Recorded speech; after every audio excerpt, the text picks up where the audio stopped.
It's always a great honor to share a stage with Tony. Although I have to admit, sometimes I feel a little like having a drink with someone at the Explorers Club who's just come back from a long expedition far away, reporting on all the strange beasts that he's discovered in the jungles of the world. And it's also a great honor to be involved with the Architectural League and the 500-pound project as well. So I think it's a wonderful set of programs that you'll have going here. And I'll just be very brief to try to get some issues on the table that we might want to talk about. What underlies, I think, a lot of the results that Tony and others who study public opinion get, is simply the fact that evolution built us to deal with the sudden movements of middle-sized objects in our immediate environment. Evolution didn't build us to deal with the gradual buildup of an insensible gas in the atmosphere. And so and most of the time that works pretty well. We can avoid people on the street. We mostly don't run into each other. We know who to gossip about and who not to gossip about. But when we get into really difficult abstract problems with strong impersonal dimensions, then things tend to go kablooey for us. We tend to think in ways that are incoherent. We tend to think in ways that are inconsistent. And indeed, I think much of the good news that we get in Tony's surveys actually comes from our inconsistencies. And indeed, it's why we don't actually do those things that we say we're going to do. But the underlying fact is that the way that we think about the world is in these compartmentalized and inconsistent ways. And most of the time, that's fine. The problem is that we're living in this new era that's sometimes called the Anthropocene, in which increasingly there is human domination of Earth's fundamental systems, while at the same time there is an erosion and fragmentation of a sense of agency. We don't feel empowered, even though together, collectively, we're remaking the planet. And this plays out in a kind of crisis of democracy. After all, democracy is a political system in which the people are decisive over what happens. But yet most of us sit back and we watch what happens in Washington as if this was on some bad cable channel that we wish, we could turn off forever. And we have the same problem when it comes to science.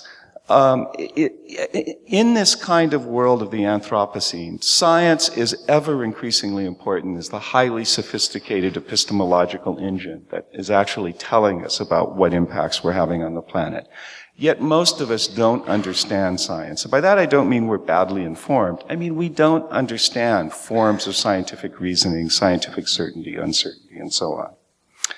Okay.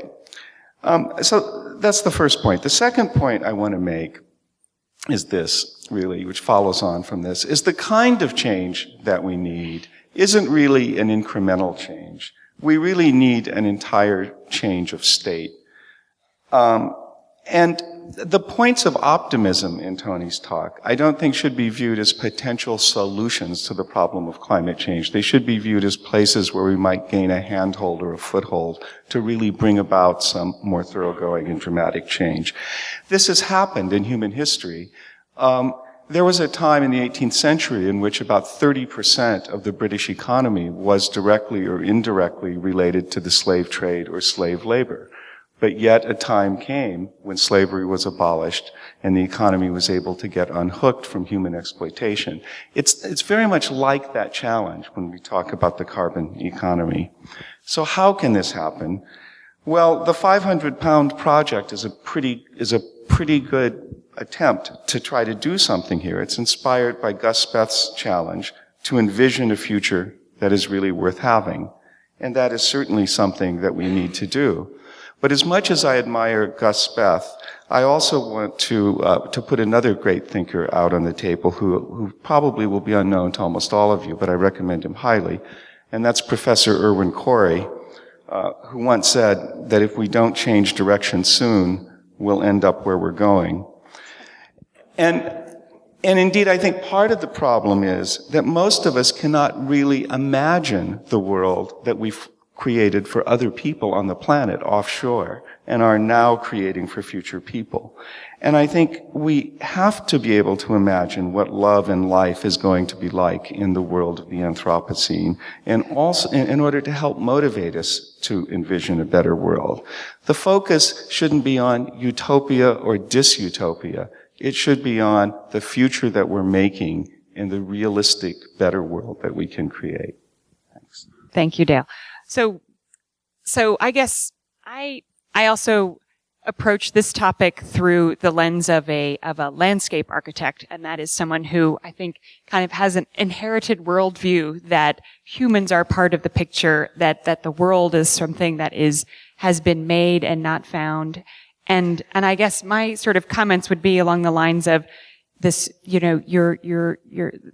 this very interesting notion of like the gateway belief system, and how if we were to kind of change the title of this, rather than climate change in the American mind, it would be something along the lines of like, what is landscape in the American mind?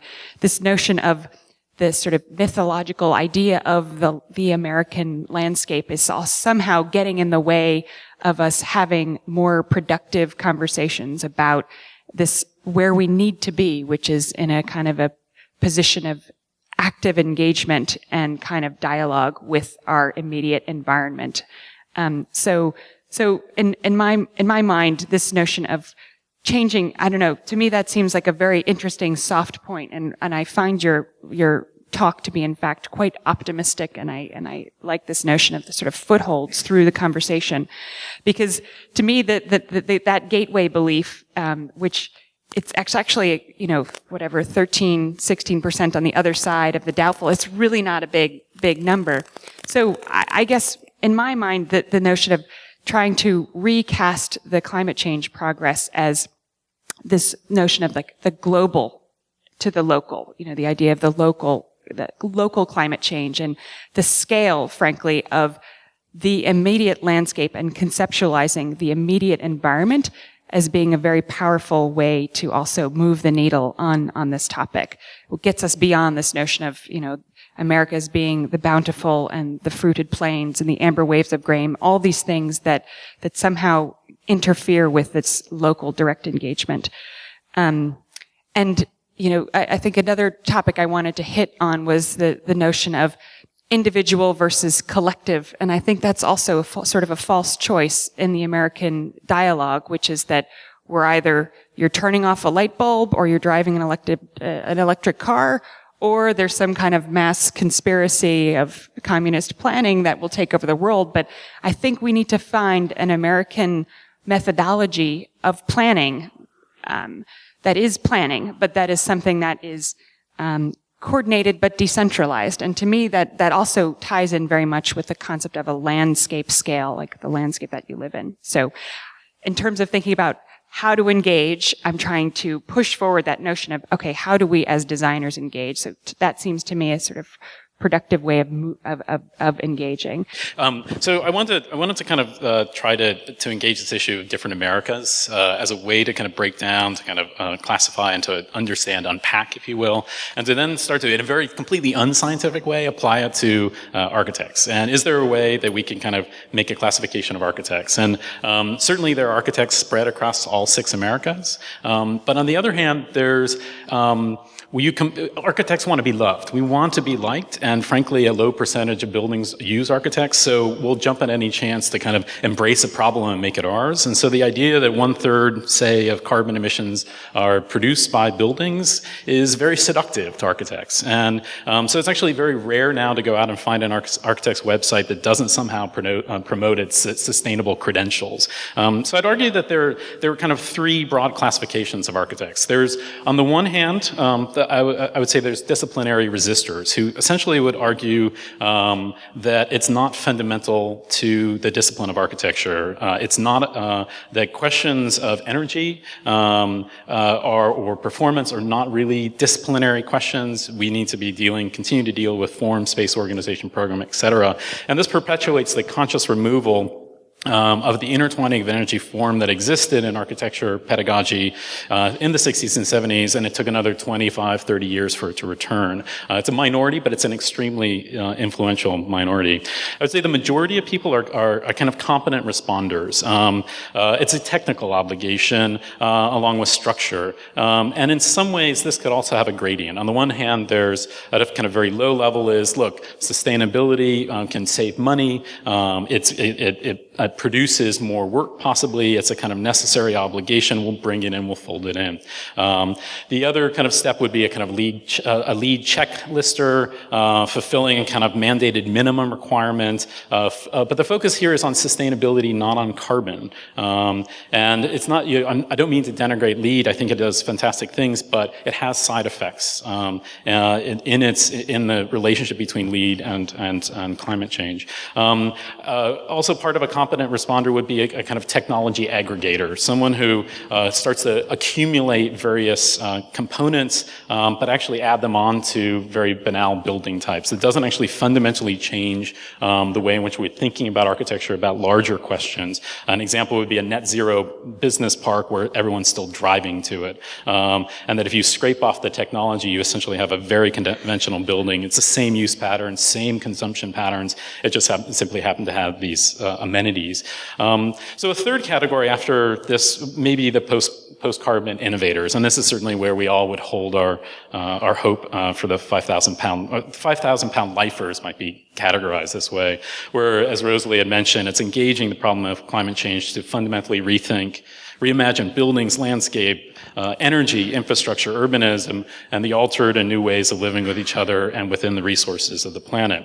And since the majority, I would say, of architects are within the confines of a kind of competent responder, the question, it kind of leads to maybe three questions that could potentially the panel could engage, which is why are we at that level?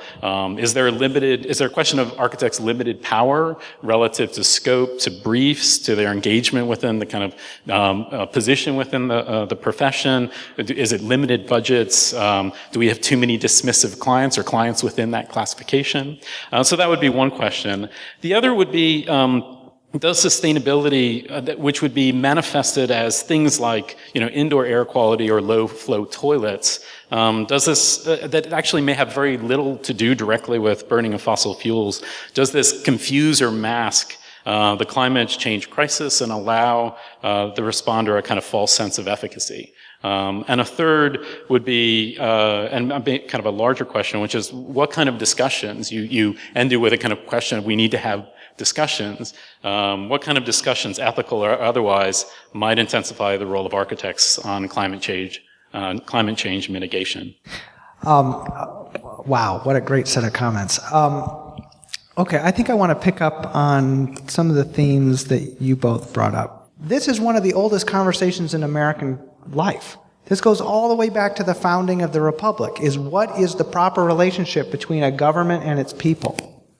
Okay? So this is a long-standing conversation, and it has fluctuated back and forth with more power to the government, less power to the government over many, many years, and we're still in one of those moments. We're in one of those moments in Washington, D.C. right this very second. Climate change, really in terms of American politics, is just another front in this deeper struggle of what does it mean to be an American. Okay? Yes, there's all this consternation about climate change and questioning the science, but most of what's going on there is exactly the same conversation we're having right now about healthcare. What is the proper role of government in our lives? Okay? Now, the other thing that really strikes me are two. One is, where is this kind of conflict happening?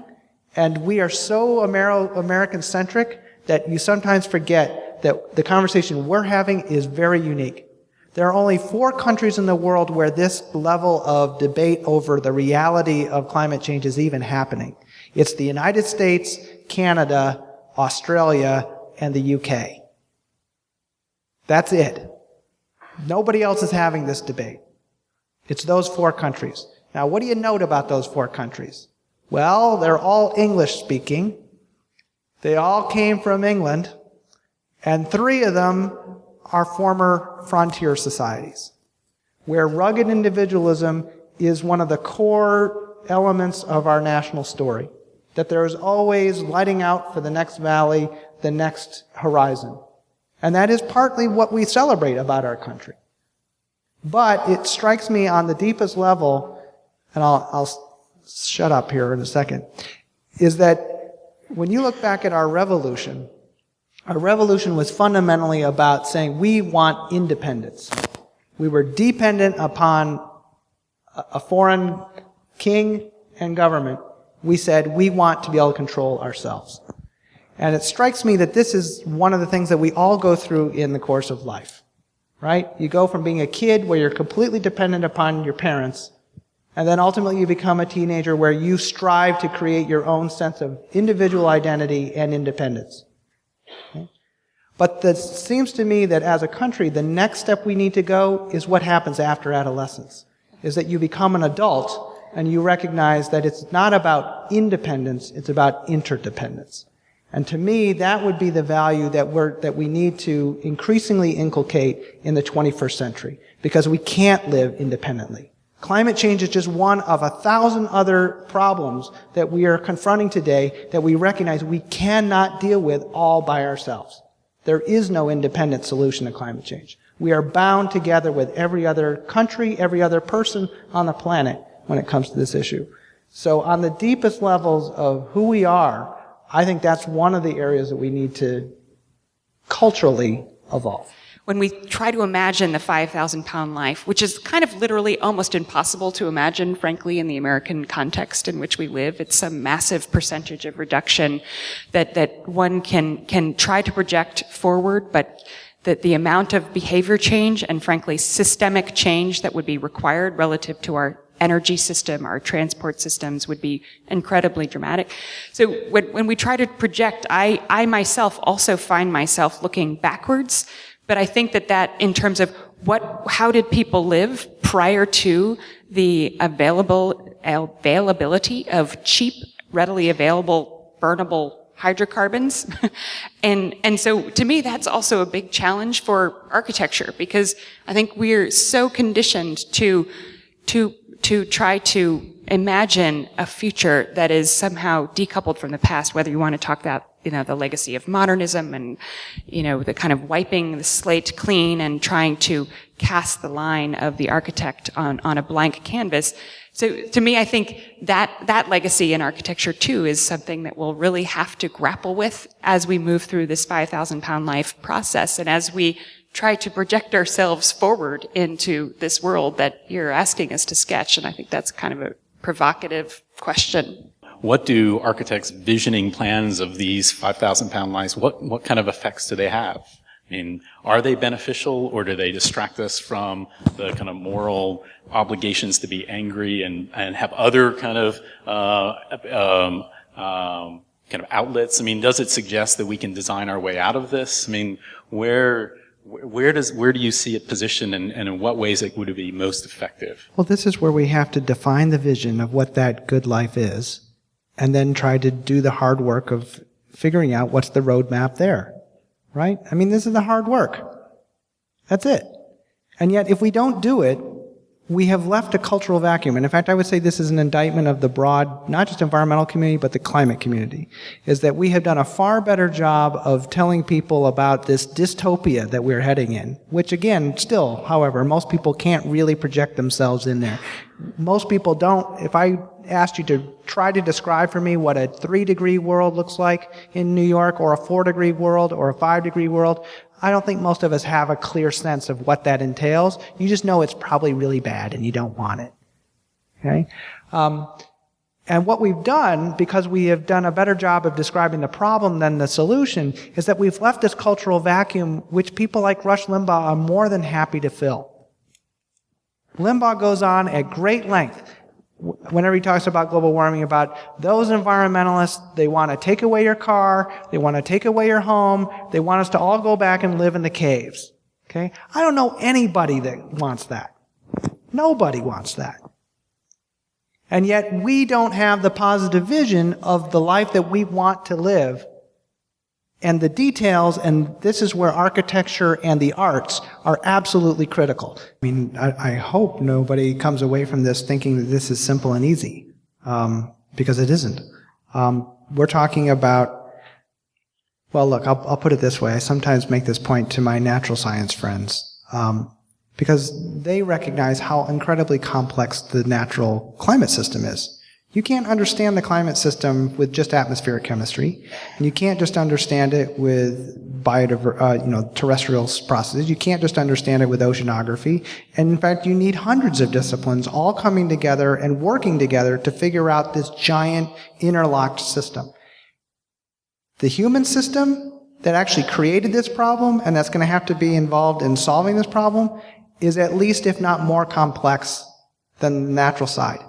Because, as one example, once you've studied a CO2 molecule and you see how it traps heat, you know how billions of them do. You can't say that about a single human being. Okay? Not only are we different, but we change. Okay? We have all the 6 Americas floating around in our heads, or whatever you want to say. We do change. That's one of our great strengths as a species. So, yeah, this is going to take social change, it's going to take cultural change, it's going to take technological change, it's going to take economic change, and so on. Okay, that's human history. The Renaissance was not just a bunch of artists coming up with perspective. Okay? It launched a whole host of shifts and changes in all kinds of technologies. We're in the midst of that right now. I would say this is both one of the scariest times to be alive and one of the most incredible times to be alive. The human ingenuity that's being unleashed right now is unprecedented in human history. The question is, to what end? And it's not even just climate change. It's a whole bunch of other issues we've got some serious challenges with. Can our values keep up with our inventions? So anyway, it will be complicated, and it will take all of this, and in the end it's going to be messy, because there is no master plan. We're making it up as we go. I wanted to just piggyback off of Anna's comment about, and just in terms of your research, I think the other thing in that is kind of how we get caught up in this sort of techno way of sort of fixing the problem, that I also feel like, frankly, the language of sacrifice is missing, and I don't know if that's some sort of poll-tested thing, but there was a distinct time in the last 40 or 50 years where there was this kind of sense of, if a problem was really big, that you had to sort of do something about it. And I just wonder if in your research, if you've begun to ask people, where they might, even if just the word sacrifice itself has come into the equation, because the reality is that there is, relative to like increased solar power, but also increased carbon dioxide emissions, that to me, that means that there's a missing chunk in that discussion, which is the behavior change discussion, or even this sort of dirty word of sacrifice. So, oh boy.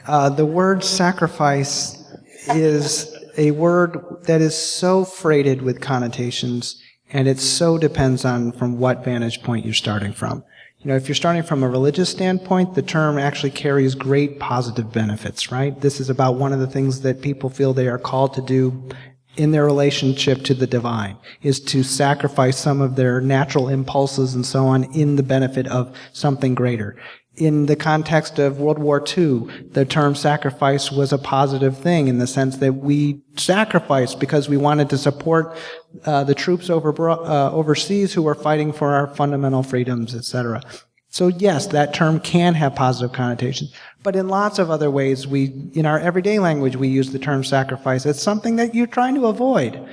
So I just don't think we have the kind of social consensus, back to that term, about this issue that people immediately go, oh, sacrifice, I want to go do that because I see that as a critical part of my thing. And moreover, I think while there may be part of our solution, I think this isn't about going back and giving up. I actually think this is about moving forward and creating a better, smarter world. I actually think IBM has already got the slogan, we need to build a smarter planet. And that's essentially our challenge. I don't think anybody wants to go backwards. I think we want to go forwards.